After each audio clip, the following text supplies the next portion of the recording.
Hi, I'm Amy, and I'm going to show you an easy way to make bagels at home. When I say easy, I don't mean quick, because as with any bread baking, it takes time, so you should plan on setting aside about 2 hours for this project. This is a recipe I've put together from things I've read, videos I've watched, and just trial and error, and it seems to work out pretty well most of the time. Okay, let's get started. I'm going to show you the tools and supplies that I'm going to use to make the dough. So the first thing we're going to do is we're going to take this medium-sized glass bowl and spray it with some olive oil cooking spray. This is where the dough is going to go to rise. We'll set that aside. Next is our mixing bowl. Bread flour. This is important because what's called strong flour is needed to make good bread. Salt, brown sugar, yeast, and just instant active dry yeast that you keep in the fridge is completely fine. I have a measuring cup, a larger measuring cup for water, a spoon, a whisk, measuring spoons, and this handy rubber scraper. Alright, step one, we're going to measure the flour.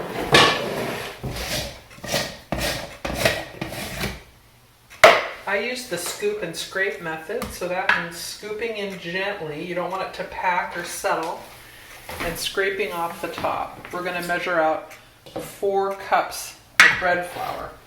You can also weigh your ingredients, which is more precise, but I don't think that level of precision is really necessary for this project. So that's 2, 3, and 1 more. There we go. Then I'm going to put just a little bit more in my cup because we're going to use that later on. Set that aside. Good. Next goes in some brown sugar, a tablespoon.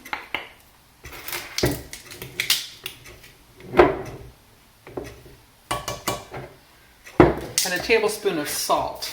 Measure that over the sink so it doesn't accidentally spill too much into the dough.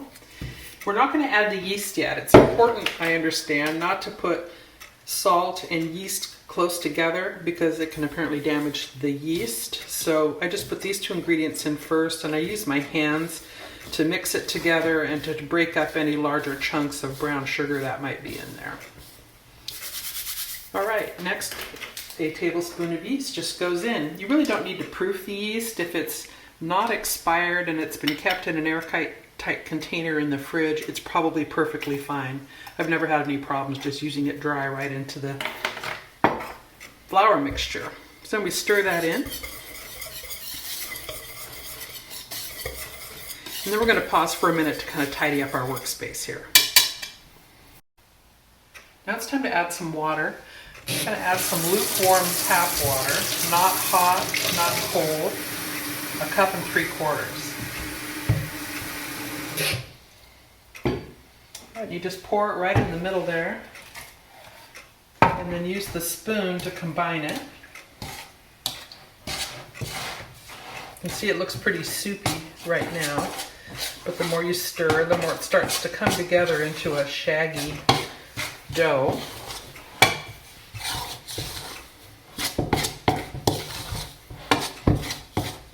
Then I take this tool and scrape off the dough from the spoon and use it to try to scrape the flour out of the bowl and into the dough. So I'm going along the side and then into the dough, around and around. And this is really the beginning of the kneading process. The dough is sticky and kind of shaggy at this point.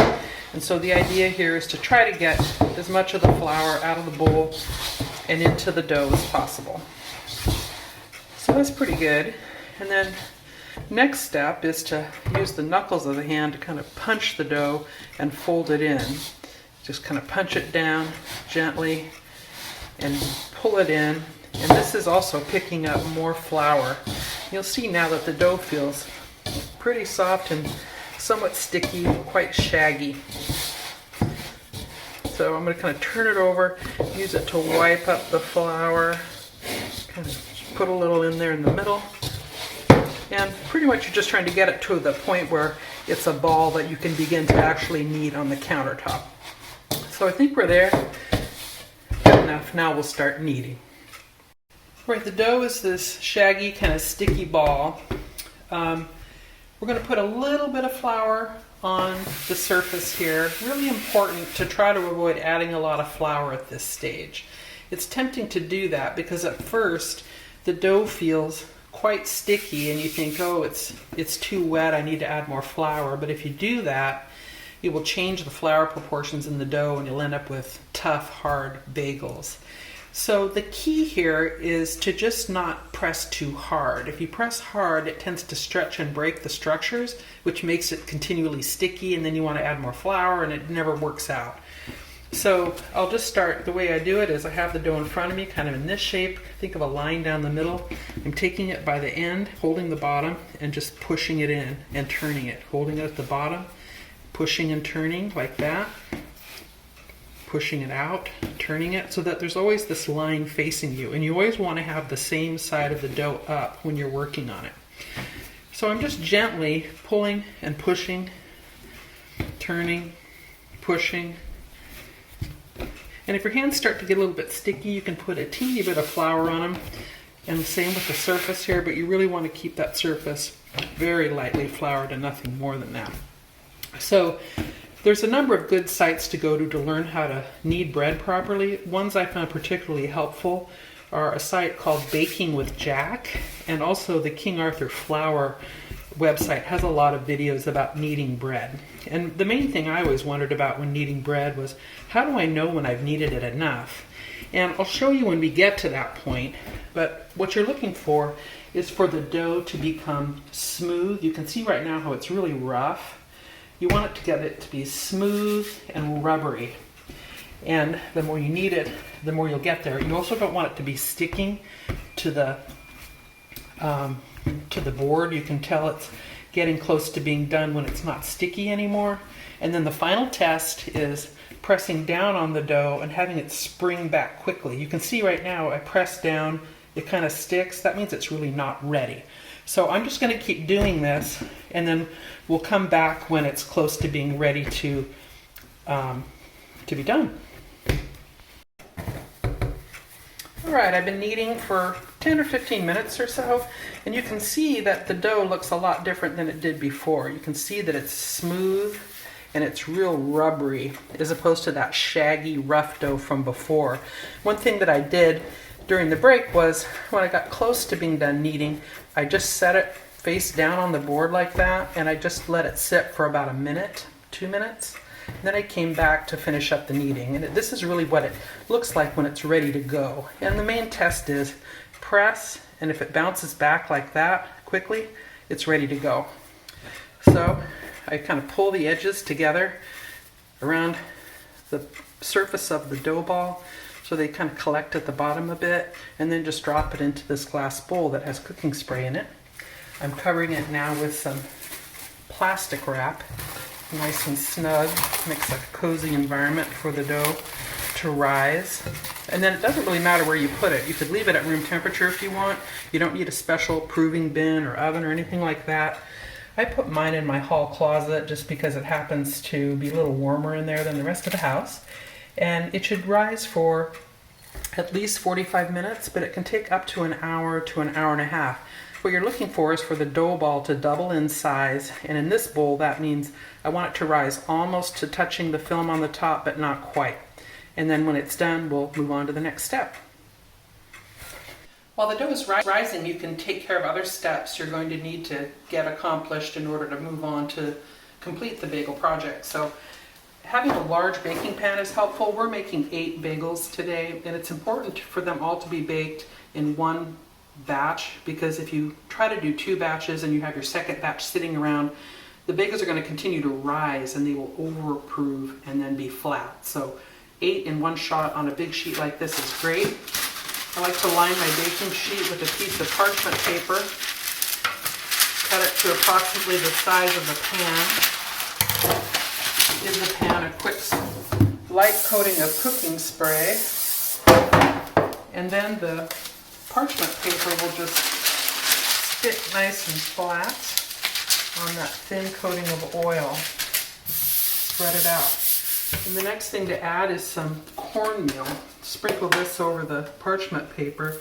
This prevents the bagels from sticking at the various stages that are coming up, and also just kind of adds a little something nice to the bagels, the finished product. There we go. We set that aside and wait for the next step. Okay, welcome back. So it's been 45 minutes. This dough has risen well. As you can see, it's not quite to the film, but almost. So I'm going to pull that off. Looks great. And I've got a little bit of flour on the board here. And I'm just going to tip this bowl, and the dough should fall right out. If it doesn't, you can just give it a little nudge with your fingers. And then I'm going to flatten it out into a rectangle. So I'm putting it with my hands.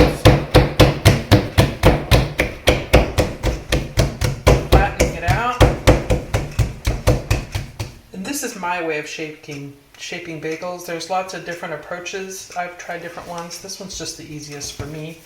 What I'm doing is I'm making it into a log. So I'm just rolling it up, kind of squeezing it, giving it a few rolls, and making it into a nice shape like that.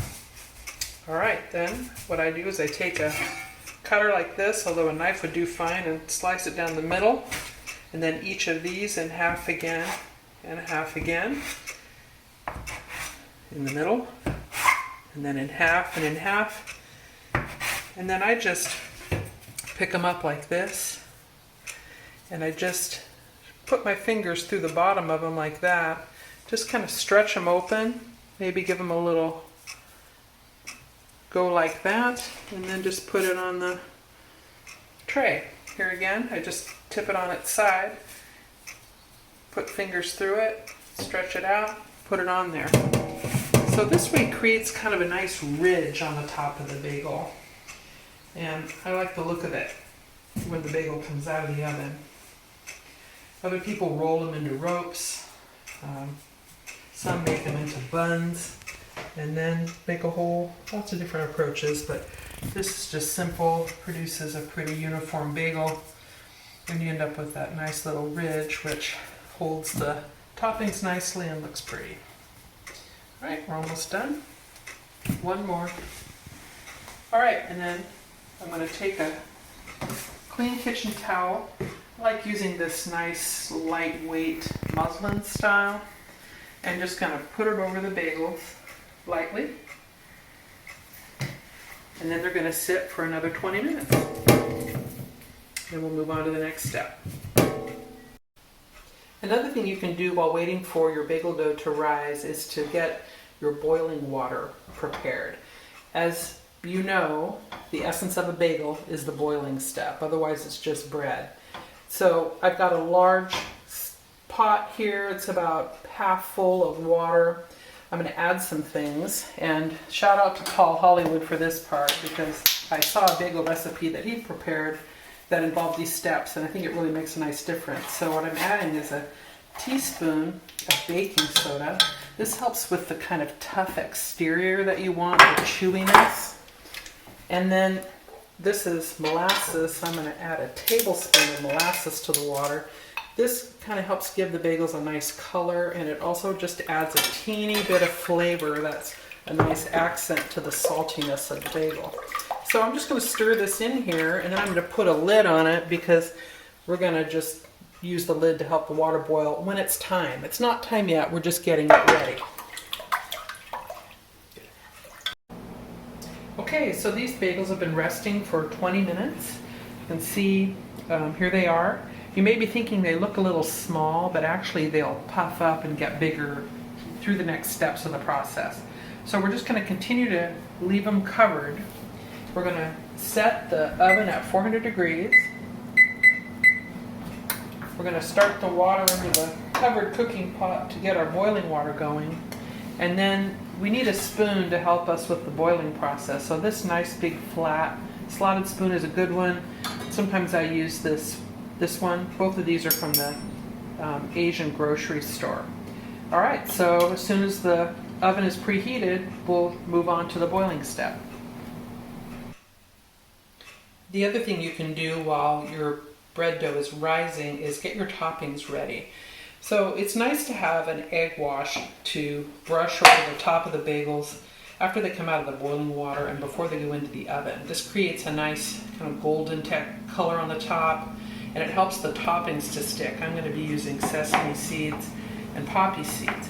If you want to make a vegan bagel, you can probably find a vegan egg substitute that would work just as well. So it's nice to have these out and ready to go. So these bagels have rested an additional 10 minutes or so while the oven got preheated to 400 and the water is now boiling. So it's time to boil. So I'm going to lift the cloth off the bagels, and there they are. And then you remember we have kind of a top side and a bottom side to these bagels. This is that ridge we talked about earlier, and then the underside is not so featured. So what I do is I slide my fingers in from below and kind of spread them out a bit, and then drop it in the water face down. I'm going to get that temperature up on the water so it's sure to be boiling. Then I'm going to grab the second one, same thing, put my fingers through, spread it open, and put it face down. Now I'm going to boil them for 45 seconds on each side. I just keep an eye on the kitchen clock and let 45 seconds go by, and then we'll turn them. There they are, boiling away. It's been 45 seconds, time to turn them. So the easiest way is just to kind of tip it against the side of the pot, like that. And then you're going to boil those for another 45 seconds on this side. You can see now that the top of the bagel is facing up. All right, they've boiled for another 45 seconds. I'm lifting them up and just tipping them a little bit to get some of the moisture off, but you don't need to drain them or anything like that. You just put them right back onto the cornmeal on the baking tray. Let's grab the other one. You can see how much bigger they are now. They're kind of puffed up in that boiling water, and they look great. Now we're going to grab another one. Remember, lift it up, kind of spread it out a bit, and then put it in face down. And let's do one more. 2 is enough. You don't want to crowd them in there. Pick it up, spread it out, and put it in face down, 45 seconds. So while that one's boiling for 45 seconds, those two, we're going to put our egg wash on there. And I don't know that I explained that an egg wash is an egg, and it's beaten with a fork with about a tablespoon of water. So we go ahead and paint that on there like that. And then we add our toppings. I'm going to put on some sesame seeds on these, just like that. And then I'm going to put on some poppy seeds too. You can do anything you want, onion, salt, plain. I usually make a combination of plain and then this combination of seeds. Now it's time to get those bagels turned that we just added to the water. Here we go. I'm going to turn it over, and boil that for another 45 seconds. And that's the process. Now we'll come back when that's all done and they're ready to go in the oven. All right, these are all boiled. They've all got an egg wash. They've got toppings. These are topped, these are plain, and they're going to go into the oven. Again, 400-degree oven, middle back. And then in my oven, I set the timer for 23 minutes. I used to do 25, but that seemed to get them a little too dark for my taste, so 23. And then we'll see how they do.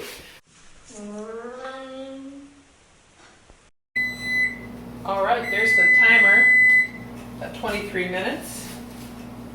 Oven off. Let's see how they look. Look at that. Pretty. All right, let's get them onto the cooling rack.